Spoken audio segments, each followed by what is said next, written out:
Welcome to Mail Time Podcast. I have Rona, Epstein, and Soussana from Kfar Aza. Thank you guys for joining.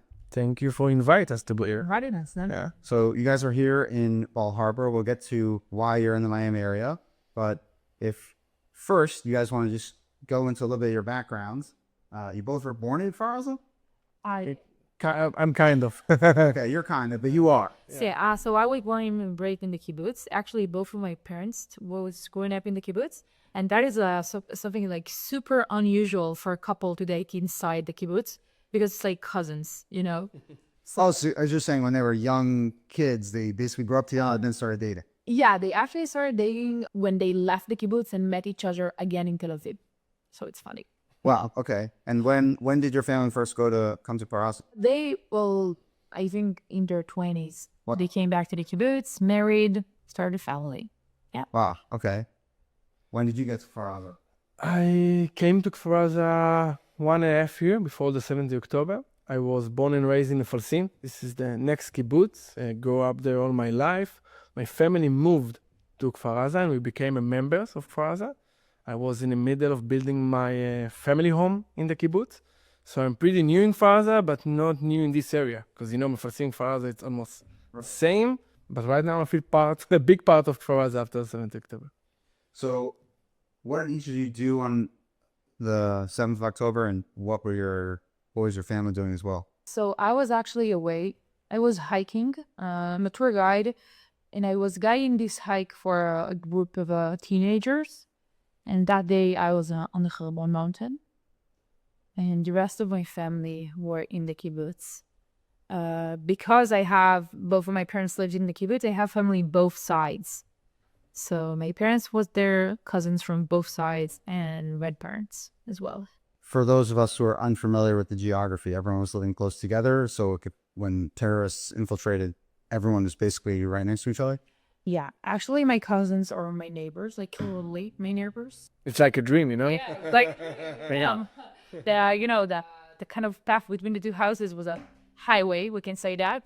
Okay. And my grandparents live less than 100 meters than us. And my family in a different area of the kibbutz is also like maybe kilometer top. You know, kibbutz is a small place, a small village. In Kfar Aza we are less than 1,000 and it's a big kibbutz in Israel. And when our families came to the kibbutz, they start to go like a tree. You know what I mean? Right. So most of the family, of your family, live with you in the same kibbutz. So for Rona, she have a lot of family in Kfar Aza. For me, for example, in Mefarsim, I have two grandma and grandpa, a lot of uncles, and everybody live together. It's amazing, you know. When we came to Kfar Aza, my mother's dream was that all my brother would come with her to Kfar Aza, and we did it. Me, my brother, my sister, and my parents live in the same kibbutz. It's like a dream. Because Kfar Aza is better. Yeah, for sure. And what was life like before? The life before was it was pretty amazing to live in this area, to live in Otef Aza, we call it in Hebrew. Right. In those kibbutzim, those are very strong communities that grew up to be amazing place to live. We call this place 95% of heaven and 5% of hell. Because all the last 20 years we used to live next to Gaza. Now I'm thinking that every time that something happens with Gaza, we give that a name. We understand how to deal with it, but it was a big mistake. But we love the life in Sha'ar HaNegev. This is our council. We love the life in Kfar Aza. And before the 7th of October, it's something that's important to understand. The life was very, very safe. When I bring my wife to live in Kfar Aza, I told her that she come to the safest place in the world because we have the best army in the world. We have the best border in the world. We know what to do when things are happen, like the 5% of hell, and then you need to leave the kibbutz and come back after. And everything was like a dream. Like I told you, you live with your family, you live with your friends, and you live in a great place in the countryside. It's like the Israeli dream, you know? Right. And you actually had combat experience in Gaza before. Yeah, before. I grew up in this area. I fight for this area. I was an officer in Golani in 2014 during Operation Protective Age. I was inside Gaza, part of Golani Brigade, and I lost my left eye on the battles. I injured really badly. You wouldn't know, by the way, until you told me that. I got a lot of luck with amazing professor that meet me on Bellinson Hospital, and this saved my life. It changed this, all these things changed my life. And after that, when I go out from the hospital after almost 2 years, I decided that I'm going to work for my area, that I want to do things for my community, for my council. And that's what I did for all the years until the 7th of October and after. So you woke up on the 7th of October. You were in the kibbutz. I know you're a Golanchik, so perhaps you weren't thinking about staying behind. But you, even though you obviously can't, I'm guessing you're not in reserves, active reserves, because you lost an eye. Yeah, because the army don't want me. I tried to do, but I'm not doing reserve. And what did you do when you woke up? We was at our home. We have a little home in the middle of the kibbutz because, like I told you, we are in the middle of building our house. And we came back for a vacation, me, my wife, and we had a baby boy, 5 months old baby boy. His name is Sharan. We woke up to the sound of the missiles, and we are kind of used to this situation. I'm not taking this so serious, but it seems different this morning. So I woke up and I took my pistol. I have a pistol because after the army, they gave to officer pistol. I never use him, but I got one. And when you have a weapon, you think you can do something. And you live on the 6th of October. If I will tell you on the 6th of October that we have terrorists inside the kibbutz, I said that you are crazy, because it can't happen. They can cross the best border in the world. They can cross the best army in the world. And they are weak. After protective age, we think that they are very weak, because Hamas is afraid of fight with us. So this is what I'm thinking on the 6th of October. I woke up, I go out from my room with my pistol. I was only in underwear. And the first thing I saw was 5 meters in front of me, a guy with a big knife hiding in my garden. I don't know why and how, and maybe because Golani and what we learn on the serve, I load my pistol and run to this guy. And the guy was one of the members of the kibbutz. His name is Israel Shomer. He's a big commander in the IDF. He's part of the community of Kfar Aza. And Israel told me, Gon, we have a terrorist inside the kibbutz. I saw them. You have a pistol, you can come and help me. And again, if Israel said that we have terrorists inside the kibbutz, it's going to be 4, 5, 10 terrorists, not more. And it's simple. If we have terrorists inside the kibbutz, we need to go and finish the situation. We need to go and defend the people. It's something that we are used to, that we learn in Golani, and we practice about that a lot. So for me, it's the right thing to do. So I took my pistol with Israel, and we go out for my home, something like 50 meters, to my son's kindergarten. We take position over there. And then, more than 50 meters in front of us, one guy go out from the main playground of Kfar Aza. He was with full IDF uniforms. And it was very confusing. Think about it. Age 30, Shabbat, a holiday. Somebody will wake you up and say, we have terrorists in the kibbutz, come with me. And then you see a guy coming to you with full IDF uniforms. And Israel start to scream to him, speaking Hebrew. And at the third time, we saw his weapon. And we understand that this is AK. Yeah. So you got a guy with one eye, pistol. He's some guy from Gaza in an IDF uniform. That's a miracle you didn't shoot yourself. That's a miracle. Yeah, that's a miracle. When I'm talking about it, I say, wow, we were saying crazy things, but this is the truth. And at the third time, we shoot this guy, we hit him. And then we start a tough battle with 4 terrorists, all of them wearing IDF uniforms, and they knew how to fight. I remember it very surprised us. We talk about that, me and Israel. They are pushing us. One of them throwing on a grenade. One of them ran to us. We succeed to hit 2 of them, and during the battles, 1 bullet hit my leg, but it was fine. And then after something like between 5 to 10 minutes, I end off my bullets. So I said, okay, I'm taking decision. I'm going back to my home, not far away, only 50 meters from them, taking another, more bullets. And then I came back to my house. I said to my wife that I'm in the middle of fighting with terrorists. I think to myself that I'm without a shirt. So I told my wife, bring me a black or green shirt because they can see me. And then I said, I must to pee. Because, I woke up without washing my face, without pee, without nothing. And I go inside my toilets. And then I have a little toilet window. And then I saw 2 terrorists under my toilet window. And I was very shocked because 2 minutes ago I fought with 4 terrorists in the north of the house. And now they're in the other way, in the south of the house. And Daniel, in the middle of the kibbutz, in the middle of Kfar Aza. And then I remember that I think to shoot them or not. And when I take a decision to shoot them, they ran. I didn't shoot. They ran to the other, after, to Ophir house, to the next line of building. And then I saw more than 10 terrorists coming from this way. And they put a big, let's say, black balcony, smecha. So right one? Blanket. Black blanket on the grass and start putting a lot of weapons. And it was tough time because I have only a pistol. I'm with a wife and a child. And I need to understand what I'm going to do. Because they start move house after house. And you hear the screaming. And in Golani, they teach us that if this is the situation, you must do something. But you feel that you have tens of terrorists around your home. It was tough hours. And I have a long story about almost 34 hours of fighting around my home. And sometimes we felt better, sometimes not. But it's a long story, how we survived. We'll get that. Yeah. I'm going to have to speak to your team and see if I can get 4 hours with you on that.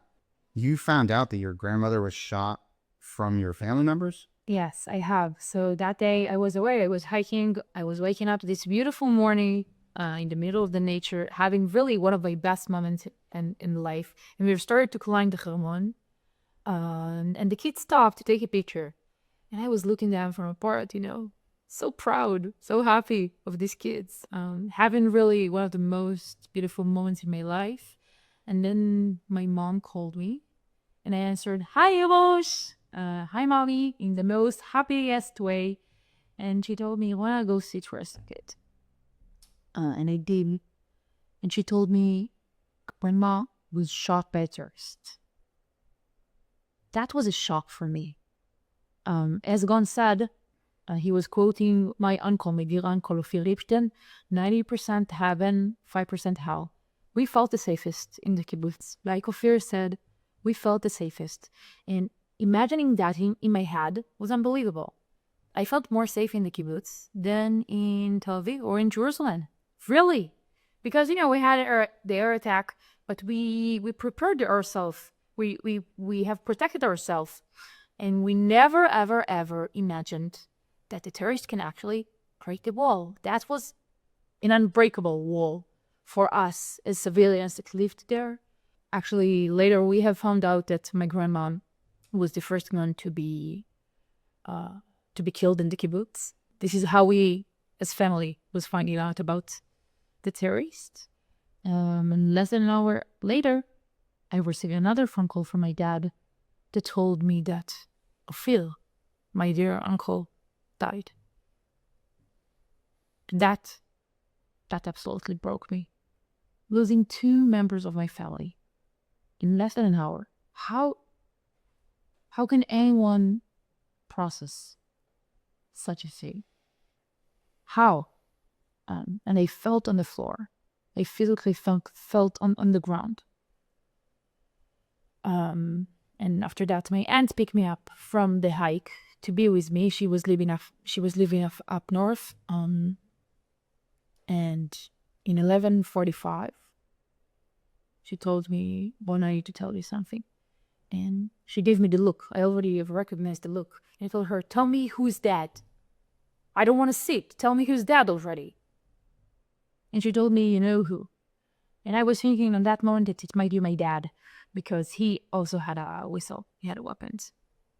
So I assumed that he will die. I even told myself, Rona, your father is going to die. Like, practice that. And she told me, no, Neta, my old brother. And that was something that was such a shock for me. I didn't even text him that morning. I even texted people from the kibbutz that I don't really like. And I didn't text him because how can something happen to my big strong brother that was also a parachute, a command in a 101. Tzanchanim. Yeah, Tzanchanim Gdud 101. How can anything happen to him? And when I've been told about that is the moment that I've lost the faith. You know, before that, as Gon said, as we felt in the kibbutz, you know, we thought maybe it's one terrorist, two terrorists, that the IDF would be here soon, the forces, the police. This is how we trust the IDF. Knowing that we will be safe. I was sure that my family will be okay. Although my grandma died, although my uncle died, I was sure that my family will be safe. But when I've been told about Neta, You said this is a different situation. yeah, I said, okay, because this is when I've started that they are getting into the houses. At first, I was sure that the danger is outside, right? Because my grandma went outside, Ophir was fighting outside, and I was sure that they cannot go into the houses. I don't know why. You know, you just have such a big faith and believe in the IDF that you will be safe. So, like, nothing would happen if they would just stay in the safe rooms. I didn't even had in mind that the safe room could not be locked. Right, because you never even thought, Yeah. I mean, the marketing of the wall before October 7th was that this is impenetrable. You have all sorts of fancy people. I'm not going to mention specific names here, but they were very into this wall. I can't imagine to have basically the trust that you've given your whole life, and both of you proudly served in the army, and to have that feeling. You know, both of you want to go back, which is really quite amazing. But before we get to going back, just quickly, and we talked before about the heroism of Tomer Grinberg on that day. For those who don't know, I mean, you served with Tomer in 2014. Do you want to just talk a little bit about what you did that day? First, thank you for that. I think Tomer is a big, big, big hero and a great guy. And what he did for Israel and for us, it's pretty amazing. And I love Tomer a lot. Tomer is, like I said, great hero. He came to Kfar Aza. He sent soldiers to Kfar Aza to come and fight and save our community, our kibbutz. When I'm talking with people about the story of Kfar Aza, I always said that we have two lines that goes together. We need to understand each line, and it can go against each other. One line is the line of the slaughter. The terrorists did a brutal slaughter in kibbutz Kfar Aza. They came and they murdered 64 people from our community in a very, very brutal way. I don't want to shock, the viewers, but I think anyone who tunes in, I'll say it knows what was going on. Yeah. And really, they did brutal things for people. And the other line is the line of the heroes. We have a lot of soldiers and people that came to Kfar Aza without nobody saying them to do that, to come and save our lives. And we need to thank them about that. And Tomer sent the first forces from Golani that leave the base in Nachal Oz and came with an Omer, it's kind of a tank, to come to save Kfar Aza. And they changed everything. They arrived to my home.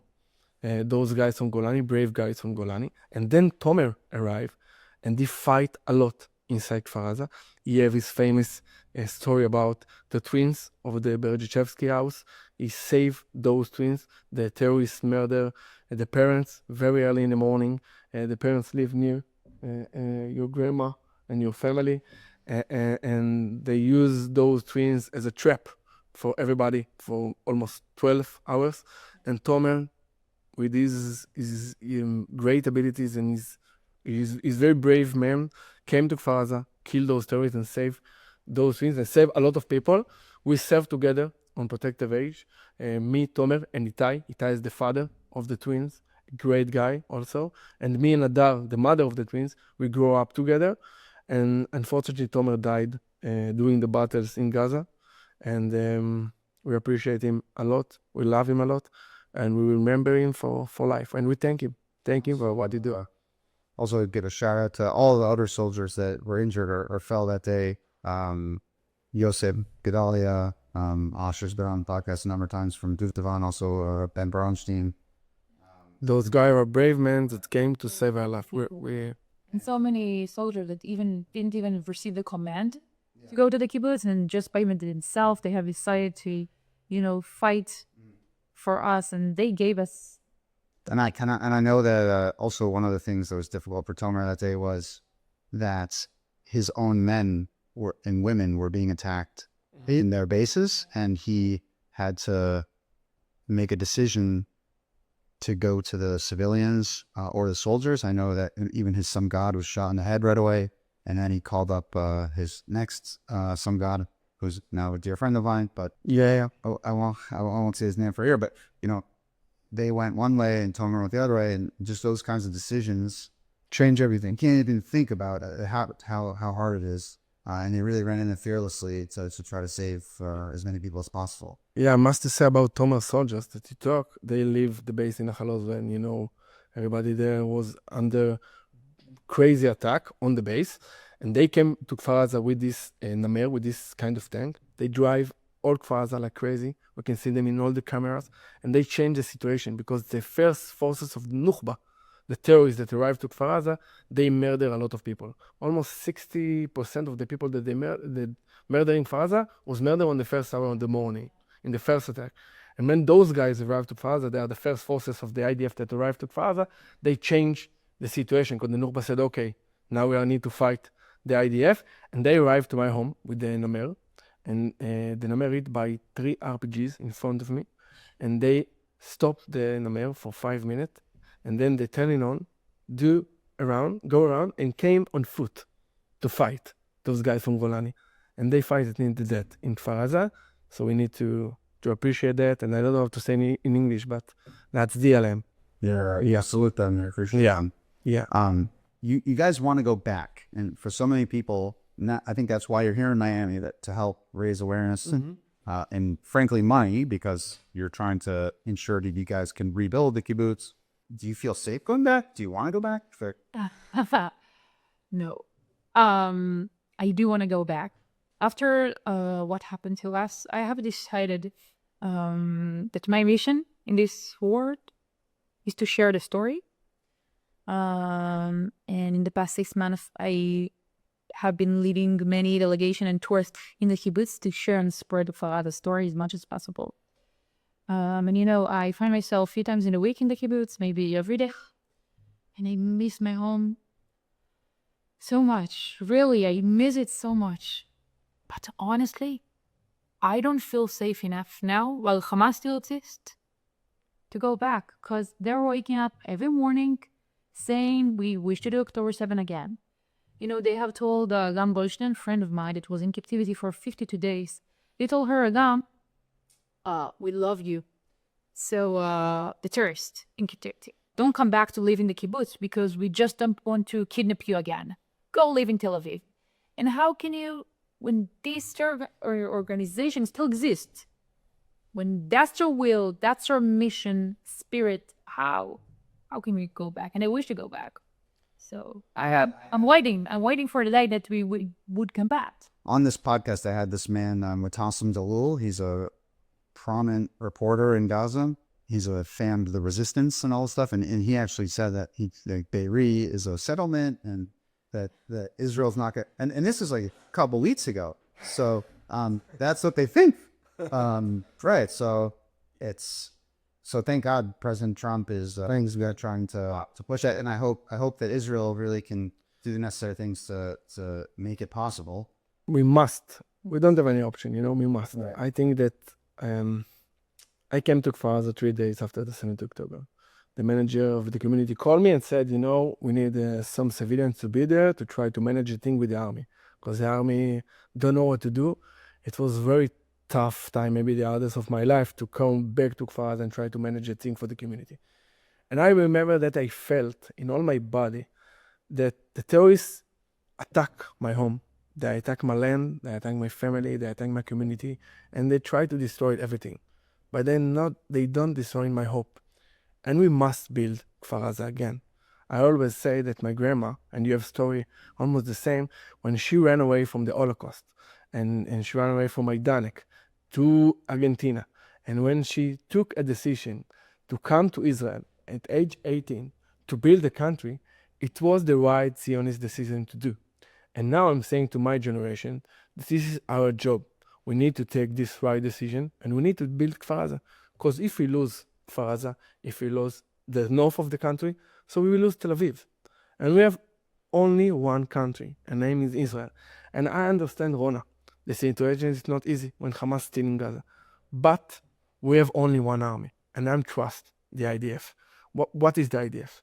IDF is me. The people. The people of Israel. So we need to do our best. We need to be the best. And we need to win this war for the sake of Israel and for our country. We need to build a country. And right now, we need to build Kfar Aza again. Because I think this is a sign for the future. And if we will build Kfar Aza again, and if Jewish people and Israeli people and Zionist people will go back to Kfar Aza, this is the victory. And this can be only the victory. So I think we must build Kfar Aza. Maybe not everybody can come. Even my wife, she had a terrible event during the 7th of October. Not easy to take. We're going to get to that when I have more time there. I literally stayed for 4 hours. For the next time you come Israel. But yes, it's not easy. We still not feel safe, but we'll do everything to build Kfar Aza. It's the best place in the world. And I hope that a lot of people from the community will come to Kfar Aza. And for those who are looking to donate, Kfar Aza is on the internet, and also speak to your local federation. I'm sure they're getting involved. Yeah. And reach out to Alon, who gonna have a separate discussion with. But I appreciate you guys taking the time and being vulnerable and sharing your stories. And God willing, people will see this and remember Kfar Aza and want to participate to help build it further. Thank you very much. And Daniel, because people like you, because the Israeli world, you give us a huge hug. Your support is something that is not obvious at all. So thank you about it, and thank you that you asked us and to be our voice. I hope I can get you both. Thank you.